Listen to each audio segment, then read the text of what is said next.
Hi there, welcome to another episode of Premium Time with Bang Average Tanker. And today we're looking at the T78 American Turreted Tank Destroyer, which is basically another Hellcat.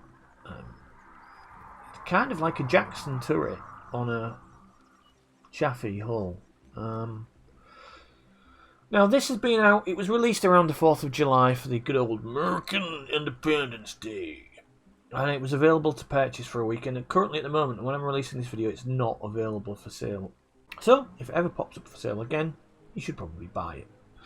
Now, looking at its stats, you might be thinking, well, this looks alright, I don't see anything wrong with it. And if you look at other people's reviews online, and you've seen other YouTube videos about it, you may wonder if it's any good.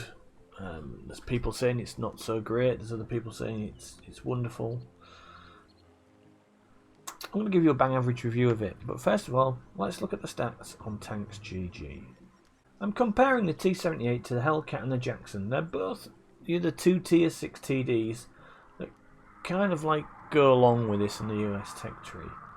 So we'll start looking at these stats, and then I'll start explaining why everything may not be as it seems.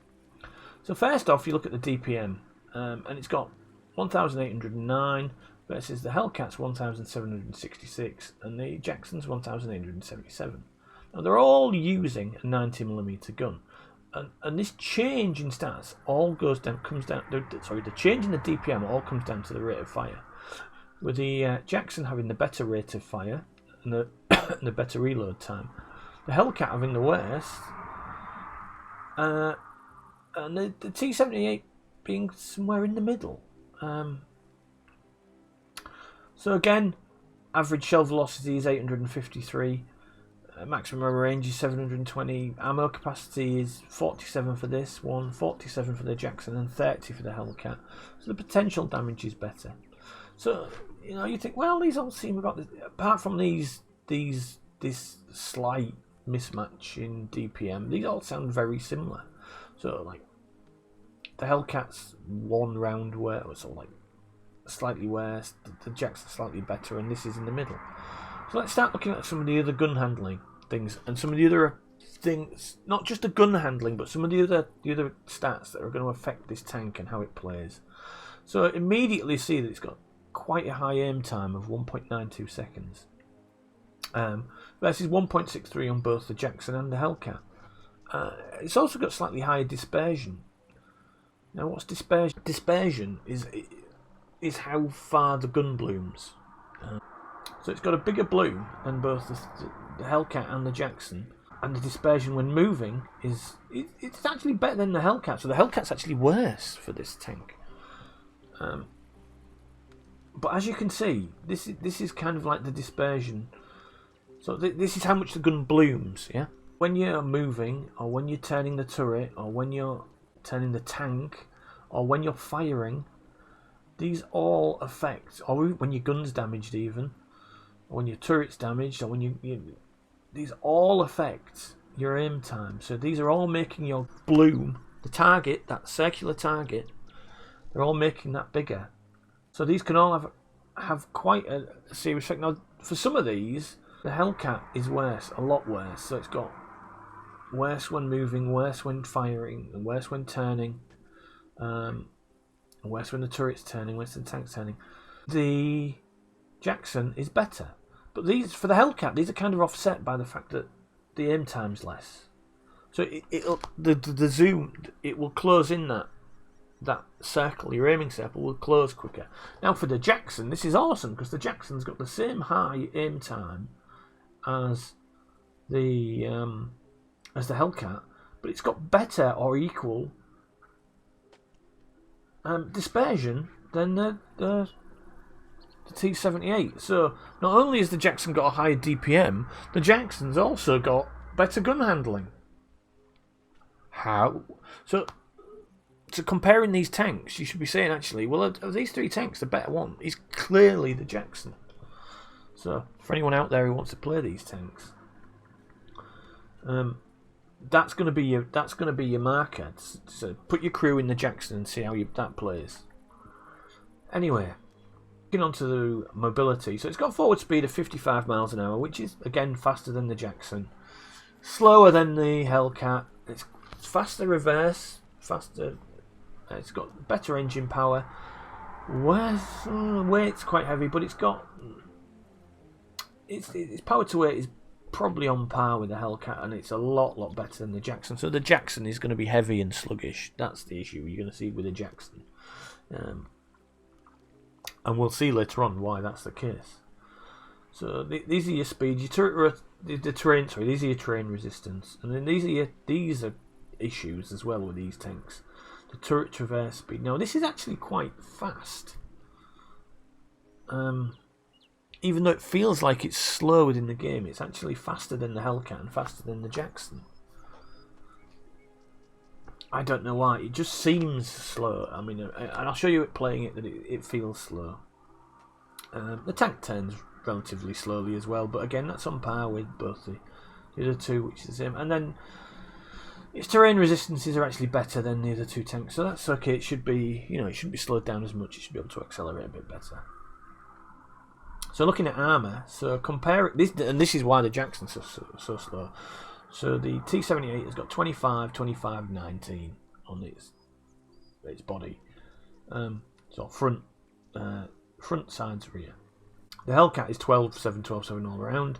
And the Jackson is 114, 25, 25. So the Jackson has actually got quite a lot of heavy armour on the front. That's why it's slow. That's why its power to weight ratio is shit. It's got the armour. But it's also got the best gun. So at this point you think, well, the others are meant to be mobile and have better gun handling, but they've got worse gun handling, so why? Yeah, it just doesn't make sense, does it? Turret armour as it goes, this one has got it's the same turret as the Jackson, so it's 76, 25, 25, which is slightly worse here on slightly worse than shown here against the Hellcat, which has 76.2, 3127. Well, that sounds a bit odd. That maybe should be 12.7. I don't think that sounds right. And it has slightly better health than the other two tanks. Its engine health is worse than the Jackson. Jackson, for some reason, has quite a better engine. And then we've looked at miscellaneous. Well, it's got a decent enough view range and radio range. Everything else is pretty standard. Shell cost is slightly higher than the Jacksons for some reason, which makes no sense at all. Again, that it's using the same gun, but the shell cost is higher. So the shell cost in a premium tank is high. Why? Wargaming doesn't make sense. Doesn't make sense. So what we're going to do now is look at some 3D models of this tank and the Hellcat, and I'll just show you, show you why actually the turret armor on the T78 is better. So there you go. This is the Hellcat. This is the Hellcat. Here you can see its effective armor on the front is about 84 in the front of the Glacis, 91 up to 200. Right at the top, you've got about 200 there. I'm angled here, by the way, so if we look at this flat from the front, so it's 76, 77 up to about 100, maybe 200 if you're lucky, and then you've got your 95 at the top. Everywhere else, look, it's green. Everywhere else, it's green. It's got no armor, no armor, no armor. So this is the 130mm bit at the back where it said 200. It's because of this section here, which I guess is where the ammo is kept. But everything else is just green, green, green. Now, if we look at the now this is the T78, and you look at this, and so everything's not so green. You've got it's slightly better armor, not much, but it's slightly better. But then you look at this turret, this Glacis, and in the middle it's 188. It's effectively 188mm thick. There's only small sections of it where I don't know why. There's a section of it where it goes to 100, and it seems to go to like 100. It just seems weird. There's weird sections of it where it's. I don't know if that's a problem with the model or not, but generally it's around 200mm thick, and it goes up to 300 to And then you've got the 99mm above it and the 76mm below it. That's going to be tough to penetrate. The decent gun angle that you can get, you know, you're a ridgeline, you're kind of like a ridgeline. You don't really need to be even a ridgeline launcher, you just need to keep yourself all down. I mean, I suppose you're hiding these parts, which are like 15 mils, but when you're on a ridge like this, you know, you are pretty well armoured. I mean, you've got your tards of your turrets, which are quite weak, but again, you see why. So this is one of the things that people are saying about this tank. It should be a ridgeline thing where you pop up on a ridgeline, you fire and you shoot, but because of the dispersion and the slow aim time of the gun, you can't do that. You pop up and then you're aiming for a week. Then you fire your shot, and the slow speed of the shot means that you're going to have to lead quite a bit with the ammo on this. You're going to have to. So this tank should be a good tank, but there's several contributing factors that obviously make it quite tricky to play with, and that is the dispersion of the gun when it's moving and when the turret's moving, the slow aim time, and the speed of the AP shells. So we're on El Haloof, and it's tier 6 game, which is, you know, quite a rarity in the games I've played tonight, but I'm going to sit back and snipe.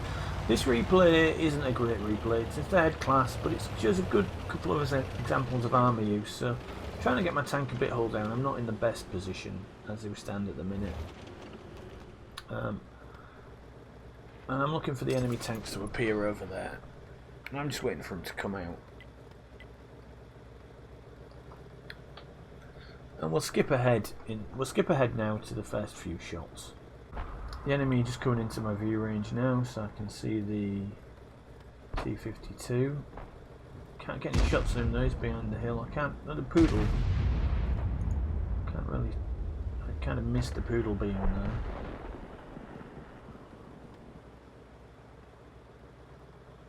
The T52 appears, and I managed to sort of get a shot at him and miss. I drop back a bit and I get spotted.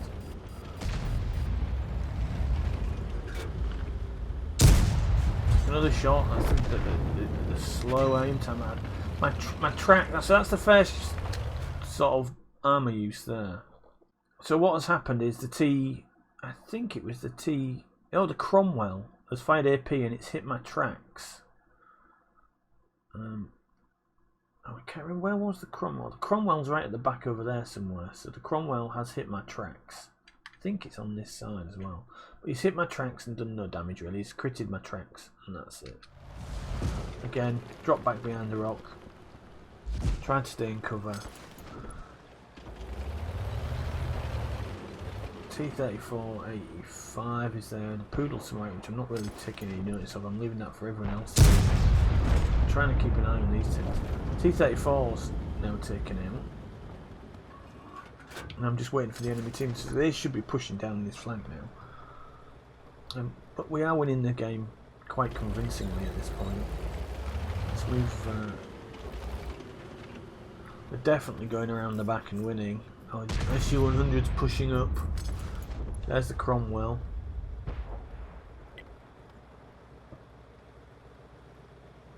T3485M in the town.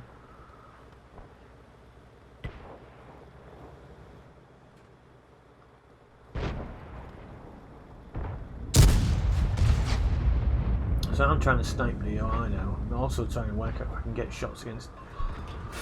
Again, that slow load time. Look at the bloom of the gun after firing. How far it goes out and after moving, and how slowly it's coming down. So I fire a shot there. I think I hit that T3485. The OI pops out again. I'm trying to snipe now because I'm not moving the gun too much. The bloom isn't so bad. Bit of a blind fire again against the eye that missed, but he's gone. And then look at that, that was nowhere near where I aimed at the centre of that.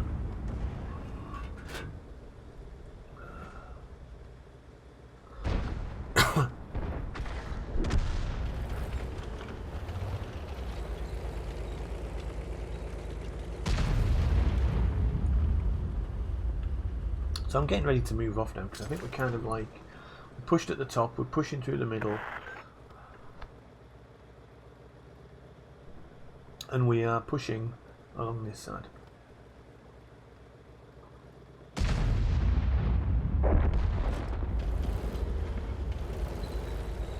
There's not really a lot left here for me to do now. I need to move really, so let's skip this bit. So I'm trying to work out if the tank that was here is still here. So I'll put a blind shot now into that what was the Jagdpanther, but kill the rock as usual with this gun. So we've got the Cromie and the T-34-85 left still. A couple of speculators. I'm still sat at 0 damage at this point with my 51 spawn damage. Woo! Great game so far. Don't know why that guy was clicking there, but I've got to try and find where this T-34-85 is. Oh, and there he is.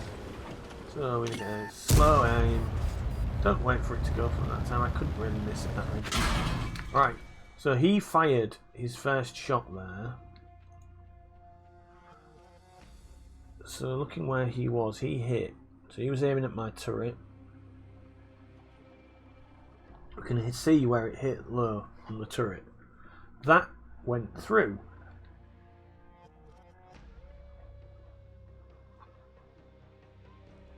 Good shot. Come back out. Try and get him. Chasing him down, I can do a lot more damage. He fires another shot. That one bounces. Where did that one hit? That was lower. See, so the lower shell hits thicker armour and so doesn't penetrate. I have him aimed at his turret, get him. He's now looking at someone else. I can go back and get him. Finish him off. Bang. Now at this point the Cromwell decides he's going to be brave and come and get me.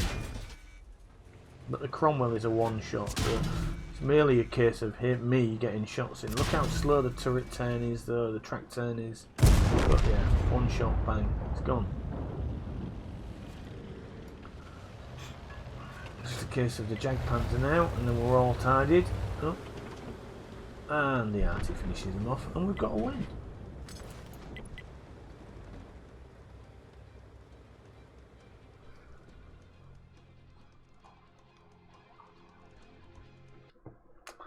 So there's the battle result for that game.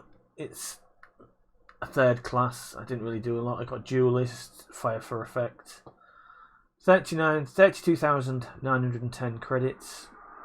With premium, 21,940. 3,000 XP because I applied my multiplier, but let's just look at that. I fired 40,000. Did I fire gold? I was firing gold, wasn't I, at the OI. So I lost 10,000 credits in that game. I was firing gold at the OI and I never switched back. Typical of me. And obviously I added my like one of my time 5s to it. So yeah. So I actually lost money. I lost 10k on that game. It wasn't great. And the team score, I was just yeah. Where was I? I was in the end 4th on damage, would you believe?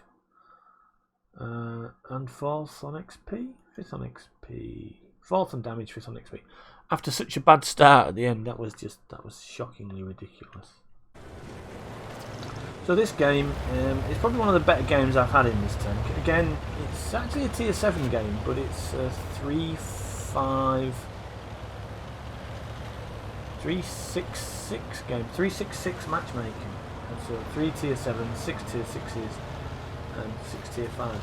So I'm doing my usual thing I do on this map. It's drive to this hill here in these tanks. And judging by what a great game our IMX has spotting and scouting, yeah, it's a good job I do this because, not surprisingly, no one else does anything. So we spot the 25 TP running across, and I've got decent aim time on it now. So we fire a shot. Obviously, I get spotted. 25 TP crosses. I'm just waiting now, waiting to get unspotted. Someone, I think the T77 or the AMX got something, but there's the bishop, you know, loving me because I didn't move. So I come back up to the top, see what else I can spot. So they're making a rush for the middle now, so this guy, I just don't want to risk the shot, I can't see that. They've now got 3 tanks in the middle, they've got an Elkbis, a Skoda, and the T25, Skoda, the 25 TP. At the top, plus there's the E25 in the middle you can see on the other side, look there. So there's the arty again, just trying to get a blind fire whereas I wasn't spotted, so he just blind fired where I was. These guys are obviously getting spotted and you think it's by me. I've not popped out anywhere. Hellcat and their E25 are doing a decent enough job. Their E25s run off. Barnes were losing actually at this point in the game. The Hellcat's gone now, so I think I need to do something here. I need to pop around here and start shooting. So they're not coming out enough for me to get shots in. So there they are there. I've got to aim, look, aim slowly, I get spotted, I shoot. Oh, I kill the AMX. So I was actually not looking to shoot at the AMX, but I actually did hit him after he went invisible. There's the arty again, obviously trying to focus me because I'm the threat in the game at the moment. You know, I'm stopping their tanks from progressing.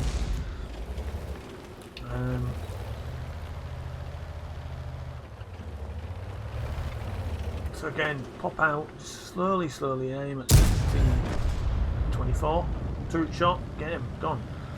So I'm now good. That's what else is left over there. Let's just do a bit of jigging and jagging to make sure the arty's can't see me, or can't focus on me. See, there was a shot came out of that tree, there's something in there. There you go, the leopard. He's there. Shot against the leopard. 288 damage, that was a good shot.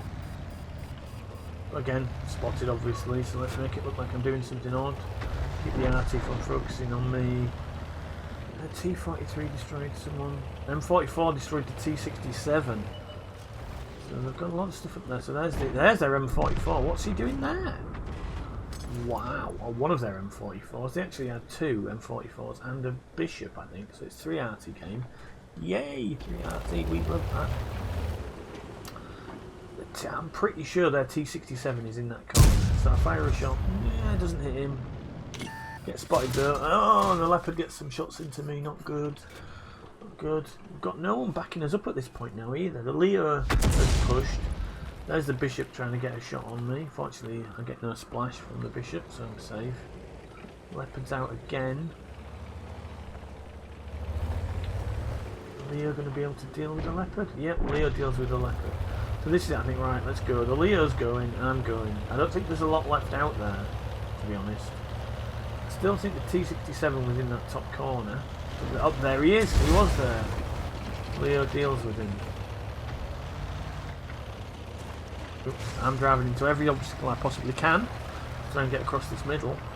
But I'm thinking now, well, there's going to be arty there, there's going to be the other M44, there's going to be the bishop. It's going to be over here somewhere. This is what, I'll just pop up here and see what I can see. I will very probably spot them. But I don't. Right, there's the M44, he's just fired. He's fired and he's running now, he's got to try and think, well, I'm just going to stop here. Oh, there's the bishop. Right, well, let's get a shot into the M44 first. 225 damage, quite low. Bishop's nearly dead as well. Let's get a shot into the bishop once I've reloaded. So Leo went for the bishop and then I think he went for the M44. So we both traded kills there. But we're at 1,000 damage and 771 spotting at the minute. So there's not a lot left in the enemy team. There's the P43 bis and an E25. So this P43 bis just doesn't seem interested in me. I just pop up here, get 3 shots into him. 2 shots into him certainly. I think the third one gets him killed, but I track him. I think I get the assistance damage or the tracking damage. Yeah, the tracking damage. E25 is dead. A sneaky platoon request at the end so we can get brothers in arms, and we've got victory. And we didn't get brothers in arms because unfortunately I don't think the other guy who was platooned with had it, or if he was, he didn't survive. So it was a second class, again, duelist, again, fire for effect. 54,000 credits. 1,821 XP, 25 bonds. This was for a mission, I believe. So with premium, that's 36,488 and 18,021. I wasn't spamming gold this time, but let's see what I shot. I shot at pretty much nearly everything, didn't I? Well, half the team. I got the T21 shot into the 25 TP, the Leopard. I got a shot into. Let's go to T24. I got a shot into and I killed him. The M44 I got a shot into. The Elbis I got a shot into and killed him. P43 Terror I got 2 shots into and I tracked him. And the Bishop I got a shot into. And then I spotted the other M44 on the hill who died. So yeah, that was nice as well. He just popped up in the middle of nowhere. Look at the team score. I was second on XP and I believe second on damage. So that's not too bad. And joint second on kills. A detail report. So it was 36,000. There was obviously some mission to give me some extra credits. Which is why it said an extra 20,000 credits, which is not shown here. But again, you see, because I was using my normal ammo, I'm not spamming gold, my costs were down and I made a total of 48,000. And the XP, 934 base XP plus 420. For some reason, adds up to 1821. I think I had applied personal reserve, but it doesn't seem to have shown that. So, yeah, that's one of the best games I've had in the tank. I haven't managed a first class and I haven't managed an ace. I believe it's probably about 4,000 damage you need to get, or sort of 2,500 damage and about 1,000 combined, 1,000 spotting to get an ace in this tank at the moment. So then, T78 turreted tier 6 TD for the good old United States of America. Is it worth it? Is it any good? What's the bang average review say? Well, it's not great, but it's not crap. It's kind of, look, it's exactly like its position was between the Jackson and the Hellcat. It's average. It's an average. It's a bang average tank destroyer for its tier. Between its two brothers or sisters, if you want to call them that. It's got some good points. It's relatively mobile, although not as mobile as the Hellcat. It's got good turret armor, but it's let down by poor gun handling, slow ammo. So all I can say, really, I don't know what else I can say about it. It really, it's just average. It is purely average. I mean, it cost, what does it cost? Less than £10, £12, I think. I can't remember. It didn't cost a lot, but certainly don't buy the skin for it, because with the skin on it, it looks god awful. I mean, I don't make mine look better by putting the blue barrels on, but at least, you know, that's my thing, right? So yeah, that's it. Is it worth it? Possibly. Just don't expect too much of it. Have a semi-decent crew in it like I've got, and it'll play okay. Put a really good crew in it, it'll play like a dream, probably. Okay, thanks a lot, guys. If you like this review, please leave a thumbs up, and don't forget that I actually do also do things on Facebook, on Bang Average Tanker, and I also stream regularly on Twitch with my details there on the screen. Okay, guys, I'll see you again next time.